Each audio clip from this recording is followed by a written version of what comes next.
당신의 육체를 향하여 당신이 말하면 육체는 따릅니다. 내 말로 의롭다함을 받고 내 말로 정죄함을 받으리라. 마태복음 12장 37절 말씀. 아멘. 말씀은 또한 세상에서 가장 강력한 힘입니다. 하나님은 모든 것을 말씀으로 지으시고 모든 것을 말씀 즉 그분의 능력의 말씀으로 보존하십니다. 그리고 우리가 오늘의 본문 구절을 통해 보듯이 말은 당신의 영원한 거주지를 결정합니다. 죽고 사는 것이 말에 달렸습니다. 잠언 18장 21절 말씀. 아멘. 그렇다면 당신은 말로 어떤 일들을 했습니까? 말을 어떻게 사용했습니까? 당신이 연습해야 할 일 중 하나는 당신의 육신에게 말하는 것입니다. 당신의 육신이 건강하고 온전하게 유지하도록 당신의 말을 사용하십시오. 당신이 강건하고 건강하고 성령으로 말미암아 당신의 온 존재와 생체기관이 완전하다고 자주 선포하십시오. 당신의 육신에게 말한다면 육신은 당신의 말을 들을 것입니다. 인간의 육신은 훈련이 필요한 동물과 같습니다. 당신의 육신에게 당신이 원하는 바를 주장한다면 육신은 당신에게 굴복하기 시작할 것입니다. 육신의 모든 부분에는 지능이 있습니다. 당신의 육신에게 지시를 내리고 당신에게 복종하도록 주장하십시오. 시간이 지나면 당신의 육신은 당신의 말을 듣는 일에 익숙해질 것입니다. 아직 이렇게 해본 적이 없다면 이제 의식적으로 연습해야 합니다. 당신의 뇌, 머리, 폐, 간, 신장, 심장, 혈액 등에 말하십시오. 이대로 당신이 그것을 하지 않았다면 의식적으로 실천해야 하는 것입니다. 뇌, 머리, 폐, 간, 신장, 심장, 혈액 등과 대화하십시오.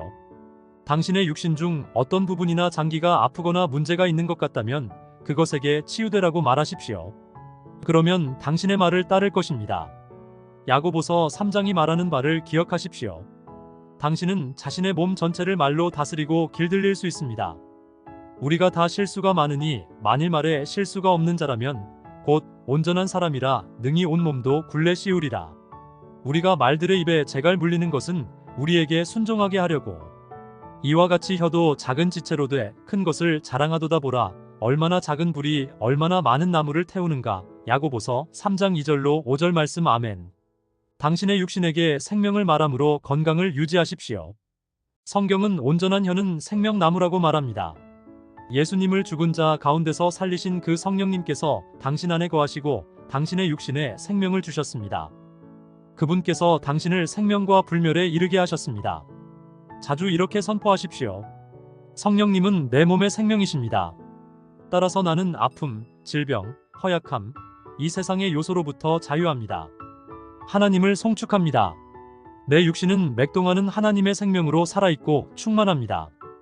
따라서 나는 신성한 건강과 활력 가운데 삽니다. 나는 아픔, 질병, 허약함, 이 세상의 요소들로부터 자유합니다. 할렐루야! 참고 성경 요한3서 1장 2절, 전도서 8장 4절, 마가복음 11장 23절 말씀. 우리 모든 그리스도인들은 하나님의 말씀을 공부해야만 합니다. 그리고 그 말씀을 숙지하고 외우고 묵상하고 선포하고 포효해야만 합니다. 왜 그렇습니까? 우리는 하나님의 형상과 모양을 따라 창조되었기 때문입니다. 하나님의 형상과 모양이 무엇입니까? 예수님이 그 답을 주셨습니다. 살리는 것은 영이니 육은 무익하니라. 내가 너희에게 이른 말은 영이요 생명이라. 요한복음 6장 63절 말씀. 아멘. 우리의 아버지 하나님은 말씀으로 온 우주 만물을 창조하셨습니다. 요한복음 1장 1절로 3절, 히브리서 11장 3절. 그리고 그 말씀으로 모든 우주 만물을 붙들고 계시며 히브리서 1장 3절. 그 말씀으로 모든 우주 만물이 정확하게 움직이고 있습니다. 창세기 8장 22절. 이 세상이 말씀으로 창조되고 보존되고 움직이고 있다는 것은 하나님의 말씀이 모든 근원이라는 뜻 아닙니까? 그리고 우리를 하나님은 하나님과 같이 말을 하는 존재로 창조하셨습니다.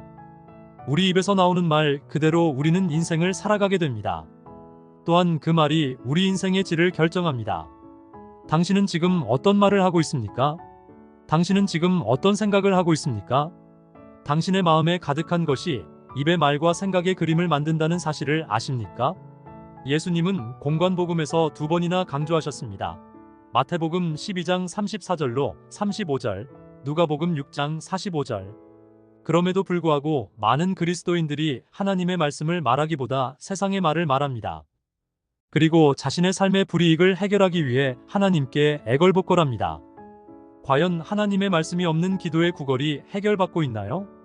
우리는 오늘 말씀의 실제 내용에서 우리 육신이 우리의 말을 듣는다는 것을 배웠습니다. 이 내용이 무엇을 말하고 있습니까? 그렇습니다. 말의 중요성을 말하고 있습니다.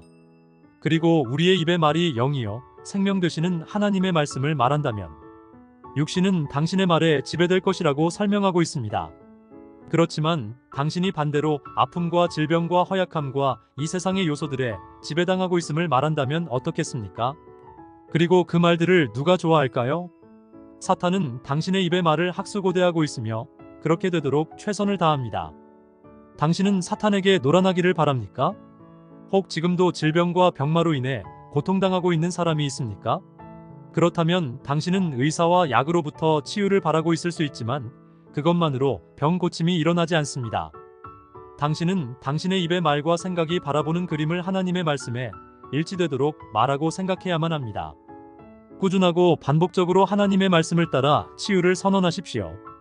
예수 이름으로 당신의 모든 육체의 기관에게 말씀을 명령하고 말하십시오. 골로새서 3장 17절. 오늘 말씀의 실제의 내용들을 적어서 가지고 다니며 당신의 의식이 되도록 훈련 또 훈련하십시오.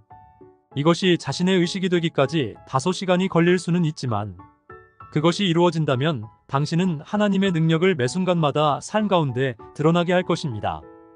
우리는 얼마 전 에피그노시스 지식, 즉 정확하고 올바른 지식, 아는 바를 삶과 연결짓는 능력, 친밀함을 동반한 지식임을 배웠습니다. 많은 그리스도인들이 누군가로부터 대신 얻는 은혜를 바라는 어린아이같이 믿음을 사용합니다. 그러나 어린아이 믿음은 어린아이만큼만 유익을 얻지 못합니다. 그렇다면 어떻게 해야 할까요? 당신이 이 지식을 배우고 이 지식을 가지고 이 지식으로 자라가야 합니다. 그리고 이 지식을 항상 의식하고 사용하는 자로 성장해야만 합니다. 하나님은 그의 모든 능력과 속성을 언제나 어디에나 가지고 계십니다.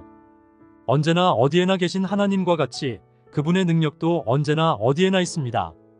그러므로 하나님이 그의 능력과 속성으로 언제나 어디에나 가지고 계시기 때문에 우리 곁에 있는 그분의 능력도 언제나 어디에나 항상 똑같습니다. 그리고 나는 그 능력을 믿음으로 그분의 능력을 받아 사용할 수 있습니다. 항상 어디에나 있는 하나님의 능력으로 받을 때는 받는 쪽에 있는 우리의 믿음이 조금 더 필요하게 됩니다.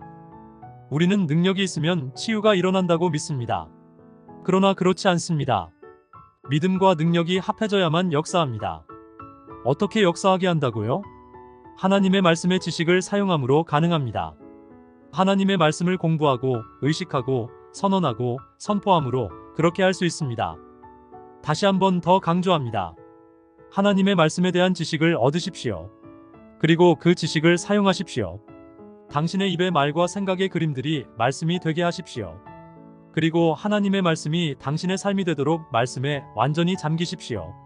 당신은 그렇게 하나님이 손수 빚으신 탁월하고 위대한 존재입니다. 할렐루야!